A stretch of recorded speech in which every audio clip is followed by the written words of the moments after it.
पूर्णिमा तिथि का हिंदू धर्म में विशेष महत्व है।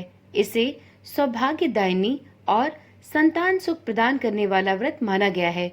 जो लोग पूरे विधि विधान से पूर्णिमा का व्रत करते हैं और पूर्णिमा के दिन चंद्र देव को अर्घ्य देते हैं, उन पर चंद्र देव के साथ ही भगवान विष्णु और माता लक्ष्मी की विशेष कृपा भी बरसती है। आज की वीडियो में हम जानते हैं पूर्णिमा व्रत की कथा। ओम नमः शिवाय, जय श्री कृष्णा। आप सभी का सनातन धर्मसार चैनल पर बहुत बहुत स्वागत है। मित्रों, एक समय की बात है, द्वापर युग में यशोदा जी ने कृष्ण जी से पूछा, हे कृष्ण, तुम सारे संसार के उत्पन्न करता, पोषण तथा उसके संहार करता हो। आज कोई ऐसा व्रत मुझसे कहो जिसके करने से मृत्युलोक में स्त्रियों को विधवा होने का भय न रहे और यह व्रत सभी मनुष्यों की मनोकामना पूर्ण करने वाला हो। श्री कृष्ण कहने लगे, हे माता, आपने यह अति सुंदर प्रश्न किया है। मैं आपसे एक ऐसे ही व्रत का वर्णन करता हूँ। सौभाग्य की प्राप्ति के लिए स्त्रियों को द्वात्रिशत अर्थात 32 पूर्णिमाओं का व्रत अवश्य करना चाहिए।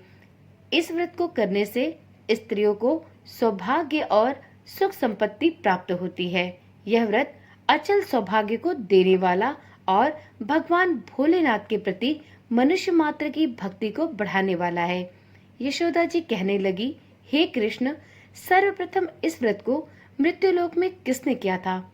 इसके विषय में मुझे विस्तार पूर्वक बताओ। श्री कृष्ण जी कहते हैं, इस भूमंडल पर एक अत्यंत प्रसिद्ध राजा चंद्रहास थे, जिनके पालित अनेक प्रकार के रत्नों से परिपूर्ण कार्तिका नाम की एक नगरी थी। वहां धनेश्वर नाम का एक ब्राह्मण था और इसकी स्त्री अति सुशील रूपवती थी। दोनों ही उस नगरी में बड़े प्रेम के साथ रहते थे। घर में धन धान्य आदि की कोई कमी नहीं थी।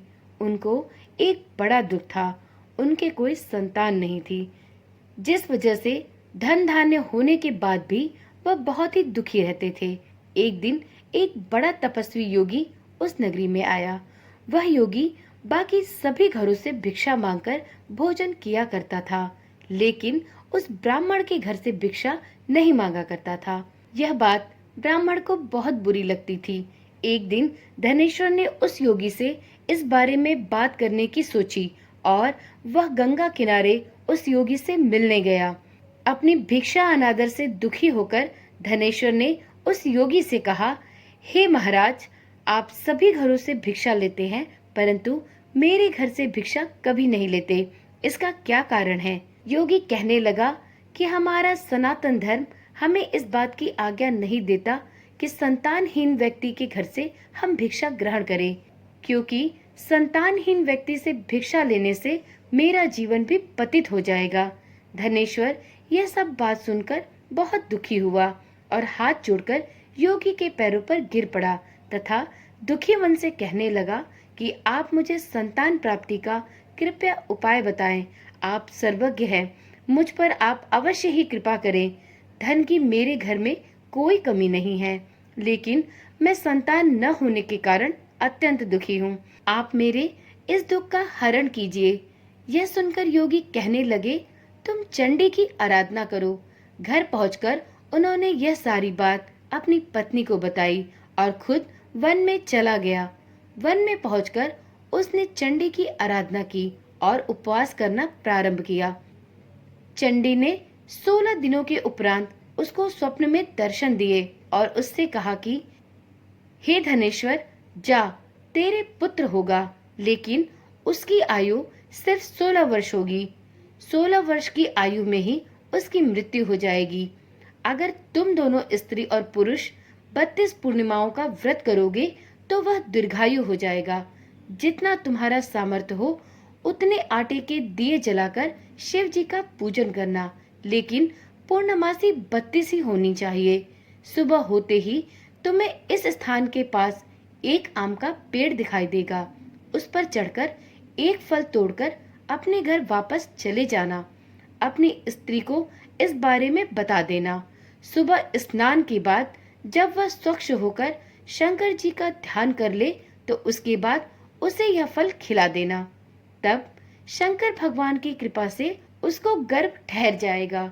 जब ब्राह्मण सुबह उठा तो उसे उस स्थान पर आम का पेड़ दिखाई दिया और वह उससे फल तोड़ने के लिए चढ़ा, लेकिन पेड़ पर वह नहीं चढ़ पा रहा था।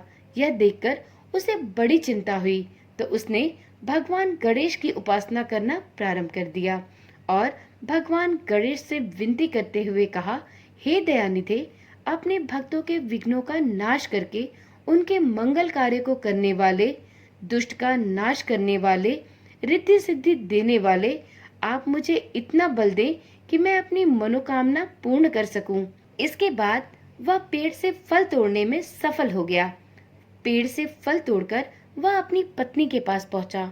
उसकी पत्नी ने अपने पति के कहे अनुसार शिव पूजा के उपरांत इस फल को खा लिया और वह गर्भवती हो गई। देवी की कृपा और प्रभु भोलेनाथ की कृपा से उसे एक सुंदर पुत्र पैदा हुआ। उसका नाम उन दोनों पति पत्नी ने देवीदास रखा।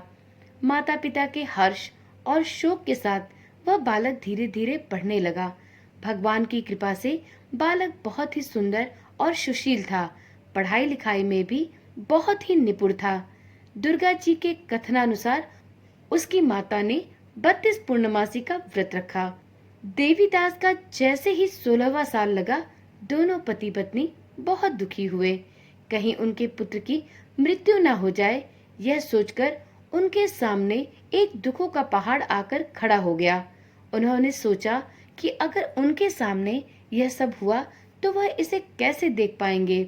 तभी उन्होंने देवीदास के मामा को बुलाया और 1 वर्ष के लिए देवीदास को काशी में पढ़ने के लिए उसके मामा के साथ भेज दिया। देवीदास को 1 वर्ष के बाद वापस बुला लेंगे, ऐसा कहकर देवीदास के माता पिता ने देवीदास को विदा कर दिया।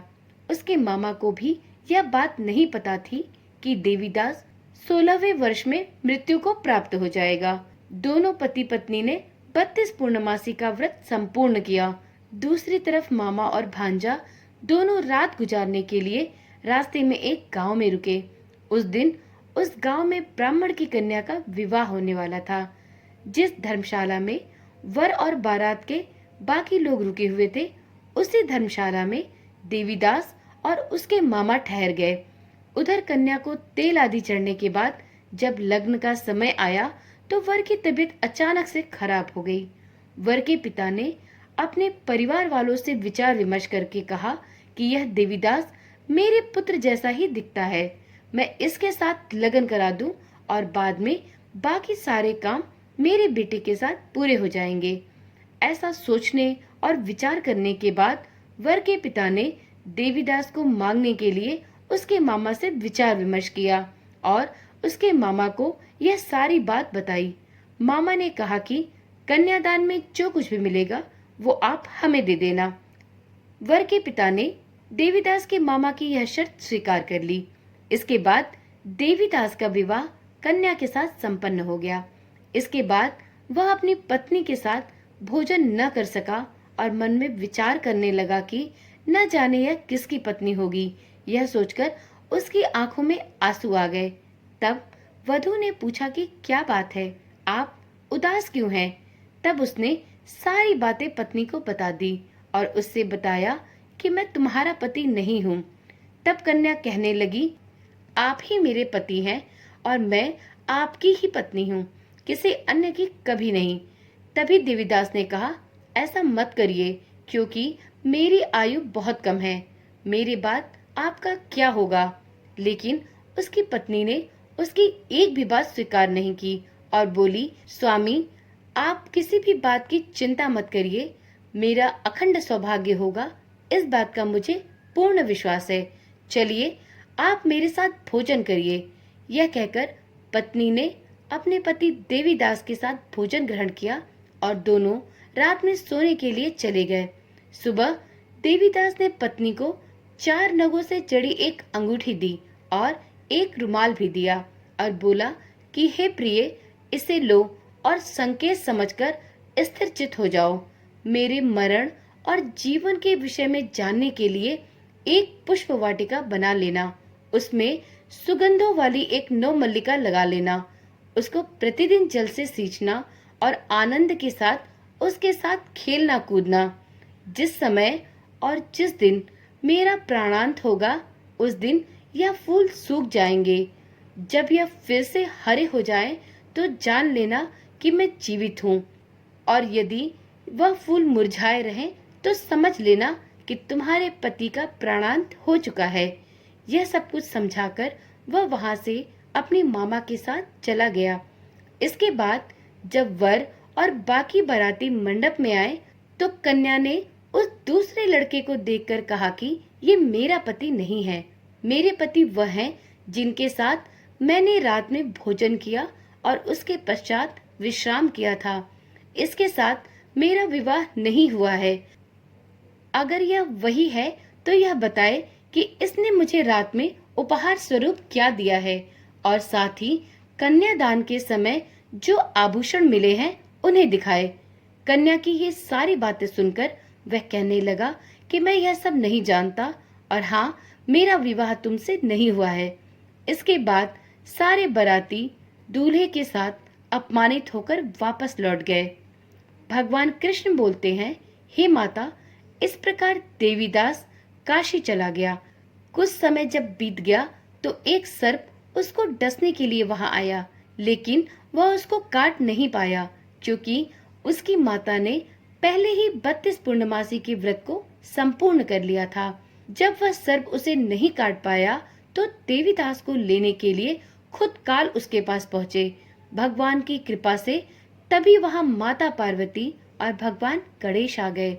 देवीदास को मूर्छित दशा में देखकर माता पार्वती ने भगवान शिव से प्रार्थना की कि महाराज, इस बालक की माता ने पहले ही 32 पूर्णिमा के व्रत संपूर्ण कर लिए हैं, आप इसको प्राण दान दे।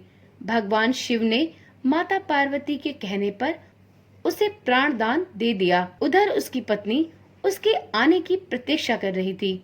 उसकी पत्नी ने अपनी पुष्प वाटिका में देखा, तो उसके पुष्प मुरझा रहे थे। यह देखकर वह बहुत दुखी हुई। तब तक अचानक से उसकी पुष्प वाटिका फिर से हरी भरी हो गई। उसे बहुत आश्चर्य हुआ और वह समझ गई कि उसका पति जीवित है। इसके बाद वह बहुत ही प्रसन्न होकर अपने पिता के पास गई और कहने लगी कि पिताजी, मेरे पति जीवित हैं। कृपया करके आप उनको ढूंढिए और उनका पता लगाइए।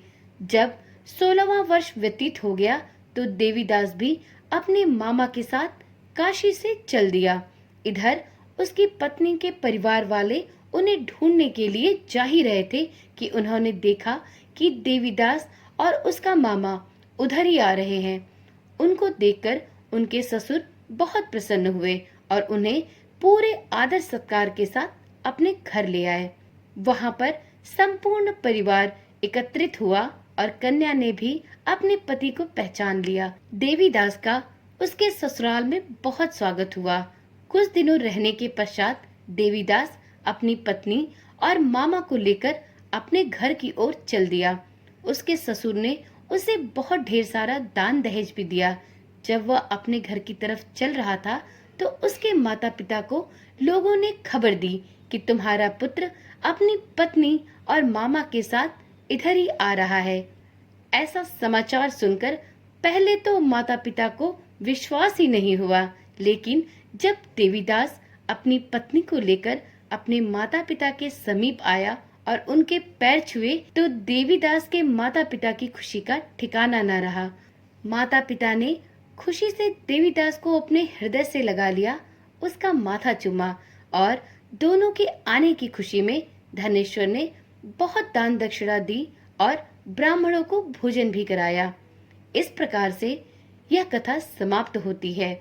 इसके आगे श्री कृष्ण जी कहते हैं कि इस तरह से धनेश्वर को 32 पूर्णिमाओं के व्रत के प्रभाव से संतान की प्राप्ति हुई, और जो स्त्रियां इस व्रत को भली प्रकार से करती हैं, वह जन्म जन्मांतरों तक वैधव्य का दुख नहीं भोगती और सदैव भाग्यशाली रहती हैं।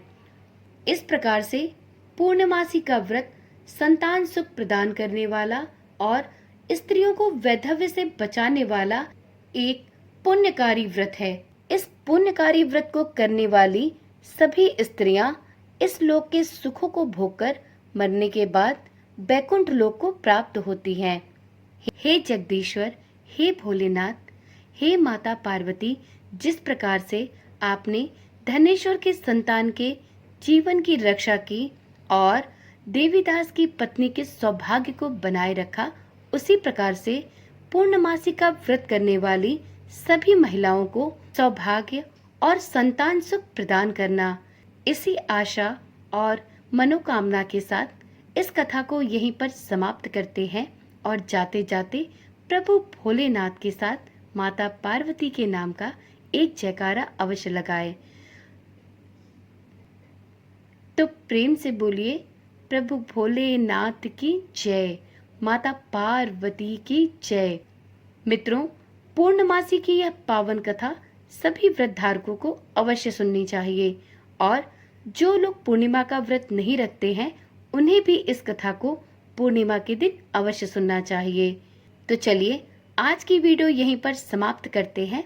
कल मिलते हैं एक नई वीडियो, एक नई जानकारी के साथ। मित्रों, इस चैनल के माध्यम से सनातन धर्म से संबंधित सभी व्रत पर्व और त्योहारों के विषय में जानकारियां दी जाती हैं, साथ में व्रत कथाएं भी सुनाई जाती हैं। आप वास्तु विशेष की जानकारियां भी इस चैनल के माध्यम से प्राप्त कर सकते हैं।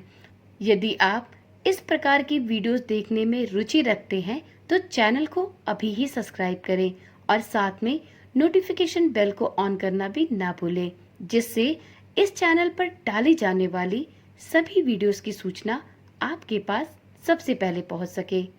ओम नमः शिवाय। जय श्री कृष्णा। राधे राधे।